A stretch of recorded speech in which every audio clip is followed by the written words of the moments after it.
Hey everyone, Dewey here with another update on Esther, the new musical that's going on in Houston at the end of this month and through September. If you haven't gotten your tickets yet, please check out the link below and get those tickets if you're near Houston or in Texas or can get to see this show.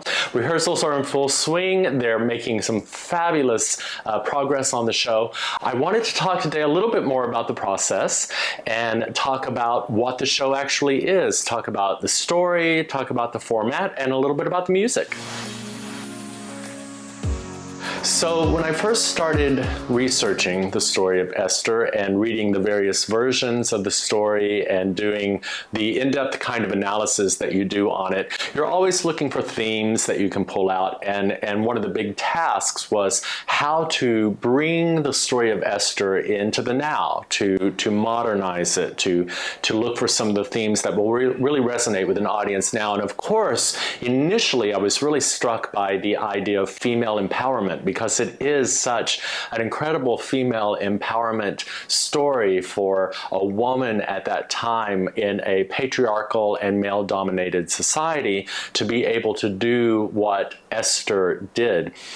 But as I sourced through all of these incredible pieces of story, I mean, look, there's political espionage and intrigue, there's generational war and hatred. I mean, there's a lot of themes to explore in the story of Esther. But what really became true to me was this idea of being 100% who you are and true to yourself, no matter what that may mean in terms of any sacrifices you may make, but being true to yourself and being completely who you are. And if we think about that in terms of today's society, all the different possibly culture wars that are going on, or LGBTQ issues, or other things, being true to yourself is even more important today than it ever has been. And that is the main theme that I think I took away from the story of Esther, and I hope that people will see when they come and see the musical.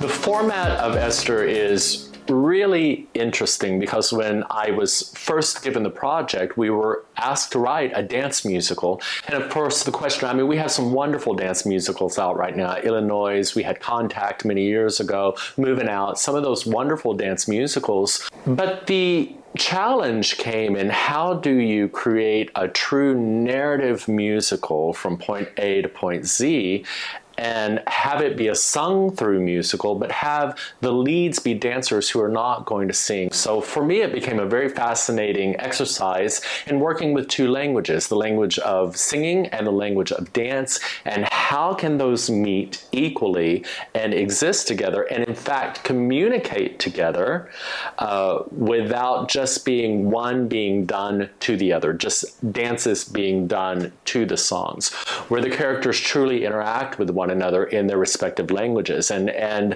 what we learned is that that can work together beautifully, we think.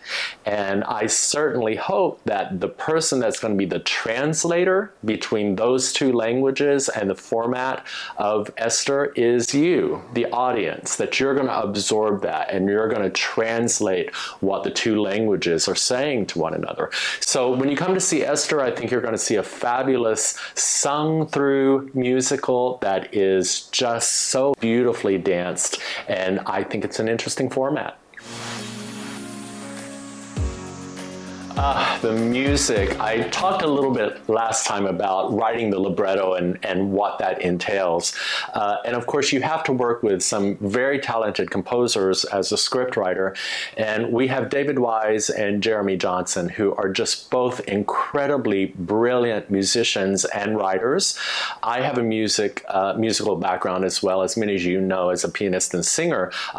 But these guys, their talent in composing is just amazing. So they were able to take the libretto that I wrote, the script that I wrote, and really put that to gorgeous music, and then fill in the script needs for these beautiful songs.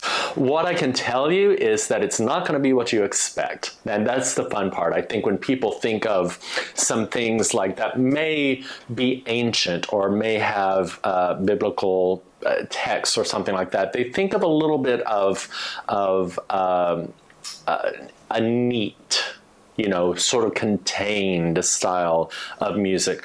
Not so. If anything, you're probably going to get more on the rock side. These guys have written an incredible score that is both melodic. I think you'll leave humming some of the tunes, but also moving to fit the dramatics of the show. But also there are times when the stage just rocks. Again, if you haven't gotten your tickets yet, check out the link below. Get your tickets, and we all hope to see you and hear from you about your experience when you go see Esther in Houston at the end of August and through September at the George Theater. See you next time.